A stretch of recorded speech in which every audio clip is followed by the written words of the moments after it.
শবে বরাত যখন আসতো তখন আমাদের প্রিয় নবী রাসূল আরবি সাল্লাল্লাহু আলাইহি ওয়াসাল্লাম কখনো ঘরে আর কখনো মসজিদে তাশরিফ নিয়ে গিয়ে অধিক হারে ইবাদত করতেন। সকল মুসলমানের প্রিয় আম্মাজান হযরত বিবি আয়েশা সিদ্দিকা তৈয়্যিবা তাহেরা রাদিয়াল্লাহু তাআলা আনহু বলেন, একবার হুজুর পুনর সাল্লাল্লাহু আলাইহি ওয়াসাল্লাম নামাজ আদায় করার জন্য দাঁড়ালেন।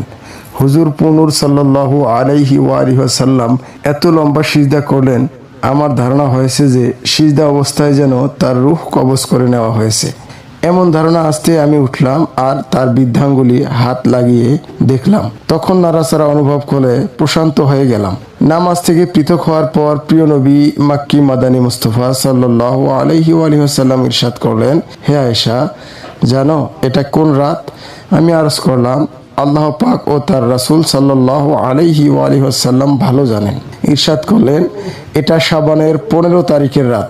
এই রাতে আল্লাহ পাক নিজ বান্দাদের উপর রহমতের দৃষ্টি দিয়ে থাকেন। ক্ষমা প্রার্থনাকারীদেরকে ক্ষমা করে দেন আর দয়া প্রার্থীদের উপর দয়া করেন। এমনিভাবে একবার শবে বরাত আসলে তখন আল্লাহ পাকের সর্বশেষ নবী হুজুর সাল্লাল্লাহু আলাইহি ওয়াসাল্লাম সারা রাত নামাজ পড়তে থাকেন।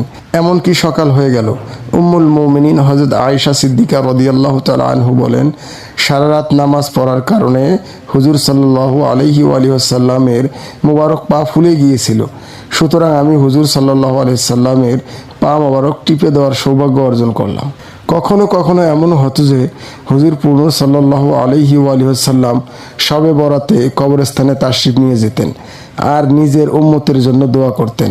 হাদিসে পাকের মধ্যে রয়েছে, একবার প্রিয় নবী রাসূল আরবি সাল্লাল্লাহু আলাইহি ওয়াসাল্লাম শবে বরাতে জান্নাতুল বাকিতে তাশরিফ নিয়ে গেলেন আর সেখানে মুসলমান পুরুষ, নারী আর শহীদদের জন্য মাগফিরাতের দোয়া করেন।